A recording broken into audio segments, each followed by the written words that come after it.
There comes a moment, quiet, almost invisible, when the atmosphere around you shifts, not in the world outside, but deep within. You sense it. Something is moving, not yet seen, not yet touched, but undeniably real. It begins not with opportunity, but with disruption. People fall away. Plans dissolve. What once felt secure begins to shake, and yet, amidst the uncertainty, there is a knowing. A still inner voice whispers, this is not the end. This is the beginning of something greater. For when God is about to give you something big, He doesn't start with a gift. He starts with your awareness. He calls you to see with the inner eye, to feel the unseen, to believe before the evidence appears. Because what you are about to receive isn't just an answer to a prayer. It's a reflection of who you've dared to become. Inner turbulence precedes outer breakthrough. When God is about to give you something big, the first sign is often not peace, but disturbance. The world around you may seem to unravel. Relationships may become strained, routines disrupted, finances uncertain, and the future clouded. But do not mistake this inner and outer turbulence for failure or abandonment. It is in truth a sacred dismantling. You are being emptied so that you can be filled. You are not being punished, you are being prepared. What you thought was stable begins to crack, not because you are falling apart, but because the old structure can no longer support the magnitude of what is coming. And so everything that no longer aligns with your higher destiny must be shaken loose. This is the spiritual law. The shell must break before the bird can fly. You may cry, question, even scream in the silence, but know this, the storm is not against you, it is clearing your path. The discomfort you feel is not random. It is evidence of the new life pressing against the walls of your current identity. That inner friction, that emotional disturbance is the stretching of your consciousness. God does not give you greatness while you remain small inside. The gift is always preceded by a change in awareness, and change hurts. It's confusing because the world you used to understand stops making sense. But this is where faith is refined, not in comfort, but in chaos. The turbulence is divine labor. It is proof that what you have imagined is close to birth. All that you have believed, visualized, prayed for, affirmed, though not yet visible, is drawing near. But before it can land, the old version of you must be broken down, and so you are pushed, not by fate, but by your future. You must learn to interpret the signs. When things get worse before they get better, it is not a curse, it is confirmation. Life is not collapsing, it is recalibrating. And what seems like delay is really alignment. The relationships that dissolve now, the jobs that disappear, the plans that fail, they are exits from what cannot go with you. Your current discomfort is a divine filter. Only that which belongs to your higher timeline will remain. And so you must trust the shaking. You must bless the mess. You must stop trying to rebuild the old and instead surrender to the birth of the new. Because it's already written, when the shaking stops, you will not be empty, you will be elevated. Remember this. God never gives you something big without first enlarging your capacity to receive it. And the enlargement doesn't happen in the light, it happens in the dark, in uncertainty, in silence, in the moments when everything you thought was secure slips through your fingers. That is the sacred moment. That is when heaven is closest. That is when the unseen becomes more real than the seen. The question is not whether something big is coming. The question is, can you stay faithful while it's still invisible? Persistent imaginal activity becomes reality. Before the blessing arrives, before the doors open and the physical evidence appears, something powerful begins to stir in the unseen, your imagination. Not the fleeting daydream kind of thought, but a deep, emotional immersion in the end result. This is the birthplace of all manifestation. When God is about to give you something big, he does not shout it from the mountaintop, he whispers it within the sanctuary of your mind. You begin to feel drawn inward. You find yourself thinking over and over of a life you haven't yet lived, a version of yourself that walks in fullness, speaks with clarity, and carries the blessing with quiet confidence. You may not know how it will happen, but the vision becomes more familiar than your current reality, and that is no accident. That is the sign, for every great thing that comes to you in the outer world must first be fully accepted in the inner world. This is not wishful thinking, this is divine causation. God speaks to man through the language of feeling, and your imagination is his instrument. Whatever you persist in imagining, especially when infused with emotion, begins to move toward physical expression. Reality bends to inner conviction. So when you begin to dwell repeatedly on an outcome, not out of desperation but from quiet certainty, understand that the seed has taken root. You no longer visualize to get, you visualize because you have. And in this state, this calm, persistent knowing, you become magnetic to what is already yours in the realm of spirit. This is the mysterious point when your current circumstances stop defining you. You could be surrounded by lack and yet feel rich. You could be lonely and still feel deeply loved. This is not delusion, it is creation. For the one who sees clearly within will soon see clearly without. When God is about to bless you in a mighty way, he draws you into imaginal rehearsals. You begin to walk mentally in the place he has promised you. Your senses engage with the world no one else can see. You taste the fruit before it's harvested. You feel the joy before the moment arrives. And this is the evidence not of madness, but of spiritual maturity. Many abandon the process here. They look at the world, see nothing, and declare the promise false. But those who stay, those who persist in the unseen, become witnesses to the miraculous. Because imagination, when believed in, becomes experience, it is law. So if the image grows stronger, if the inner world becomes more vivid, if you find yourself dreaming in detail, know that God is near. He is preparing your consciousness to hold the weight of the blessing. Because no outer result can last if the inner man is not equal to it. So do not rush, do not doubt. Keep returning to the vision. Feel it as real. Walk in it, breathe in it, sleep in it, for when it fully possesses you within, life will have no choice but to match it without. The world will echo what your imagination already confirmed. It is done. Time feels suspended, yet everything moves fast. There is a strange stillness that visits just before the breakthrough. A quiet that feels like a pause in time. You may find yourself in a season where nothing outwardly changes, yet something inside you keeps whispering, it's closer than you think.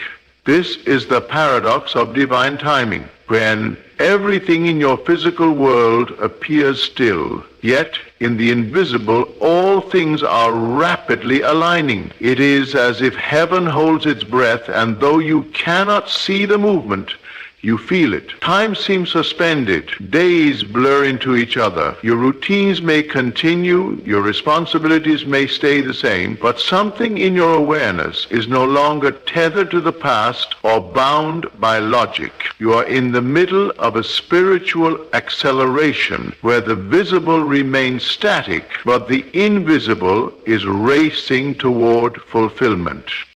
When God is about to give you something big, he often places you in this timeless zone, not to frustrate you, but to strengthen your faith.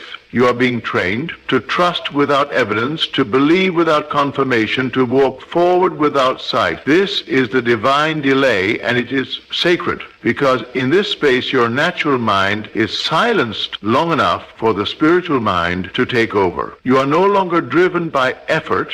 You are guided by knowing. There is no need to push or strive. You simply are. You exist in expectancy, not from pressure, but from peace.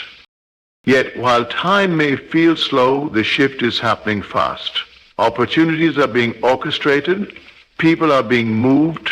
Doors are being prepared to swing open at just the right moment. You don't see it because God works behind the curtain. And if you could see how fast things are moving on your behalf in the unseen realm, you would never doubt again.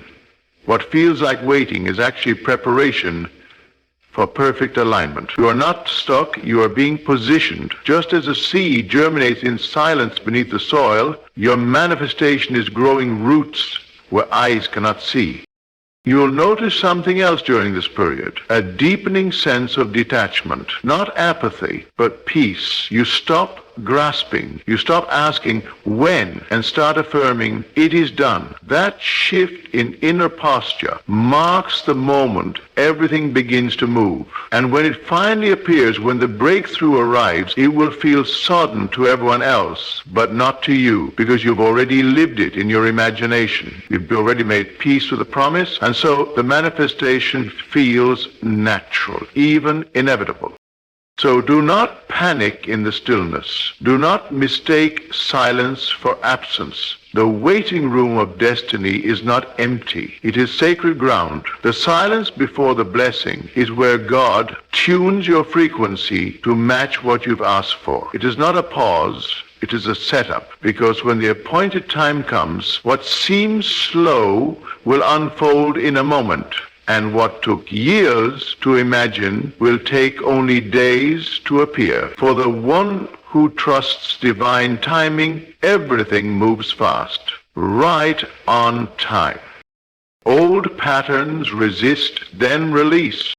When God is about to give you something big, don't be surprised when the parts of you that have been silently holding you back rise up in full force. It is the strange irony of transformation. Just before you cross into the new, the old will scream louder than ever. Doubt, fear, insecurity, comparison, anger, hopelessness, these patterns do not leave quietly. They rise as if to reclaim their territory, to challenge your right to grow, to make one final case for staying small. You begin to notice thoughts that feel out of place, emotions that seem heavier than they should be, and if you're not aware, you'll think you're going backward. You'll assume the presence of the old means you've failed. But this is not regression. This is the resistance before release. It's a shaking off of chains that have bound you for years. God does not allow these patterns to rise to punish you. He allows them to rise so you can see them, feel them, and finally let them go. That breakthrough demands separation, not just from people or environments, but from identities that no longer serve you. The old version of you, the one who coped, who survived, who settled, who doubted, cannot carry what is coming. And so that version must be confronted. You'll find yourself in moments of deep emotional intensity where your nervous system reacts to situations in ways that no longer make sense for the person you are becoming. That's the old self losing its grip. And while it feels uncomfortable, it's necessary. Because what is unconscious cannot be changed. So these final flare-ups are not signs of failure. They are signs that your spirit is purging itself of what can no longer stay.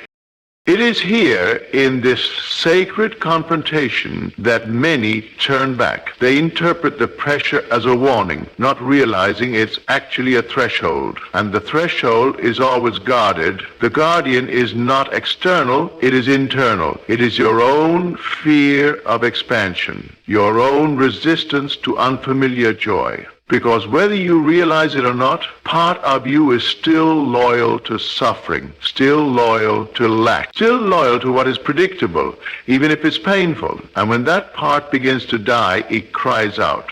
It tells you to play it safe, to stop dreaming so big, to go back to the way things were. But you can't. Not anymore. Once you glimpse what's possible, the old life can never satisfy you again. This is why the discomfort intensifies just before the blessing. It's not an obstacle, it's a test of embodiment. You've already imagined the new life, you've already seen the vision, but now you must become the one who lives it. You must match its frequency, not only when it's easy, but when it's hard. You must hold the vibration of abundance while walking through lack. You must stand in faith even as fear tries to shake your foundation, because the promise belongs not just to the dreamer, but to the one who believes in the midst of contradiction.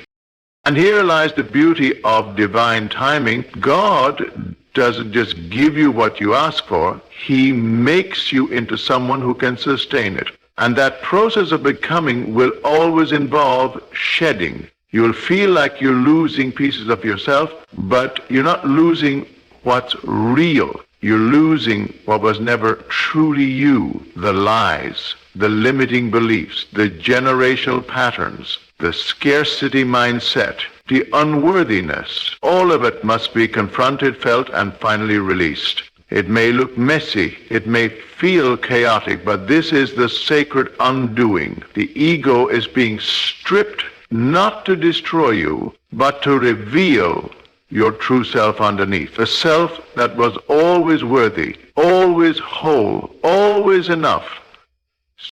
To let the old rise. Let it scream, let it resist, and then let it go. Don't argue with it, don't suppress it, don't make it mean anything about your future. Just see it for what it is. Old programming, trying to survive in a new world.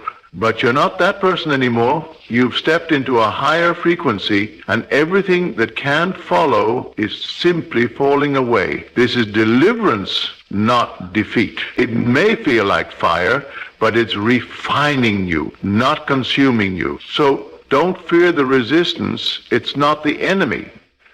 It's a signal that the promise is near. You begin to live from the end.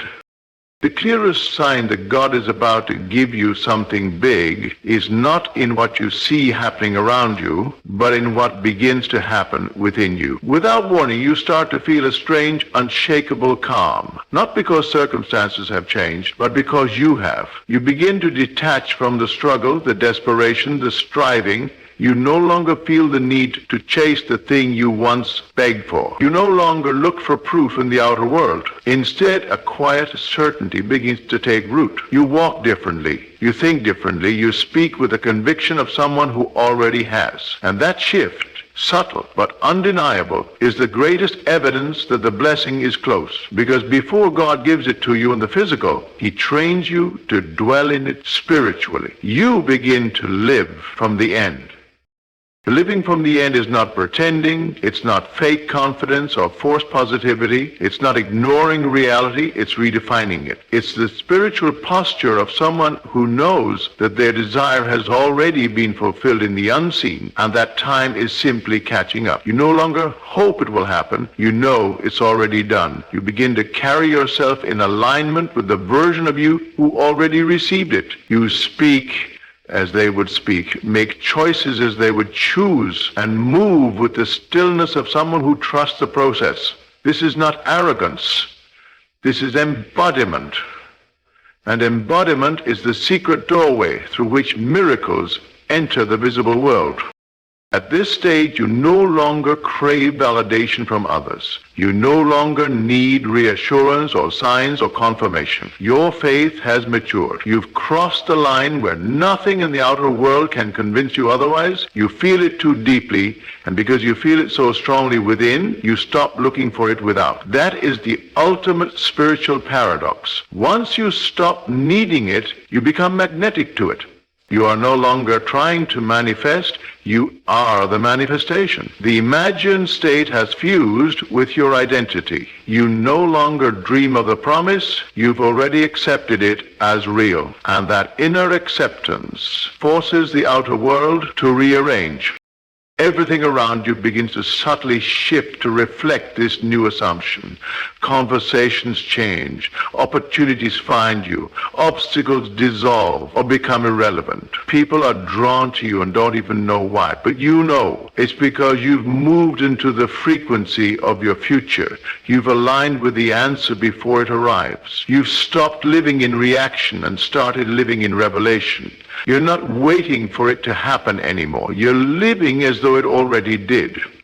And in doing so, you collapse time. The distance between where you are and where you're going shortens, not because of hustle, but because of harmony. To live from the end is to become one with the promise. It is to so saturate your awareness with the state of the wish fulfilled that your current reality must eventually yield to your inner conviction. The world has no choice but to reflect what you accept as true. This is the power of faith. Not just belief in God, but belief that what He placed in your spirit is already yours. And once you live from that place, you don't chase. It comes to you. You don't ask if, you declare when. And even the when loses urgency, because the peace that comes with embodiment is enough.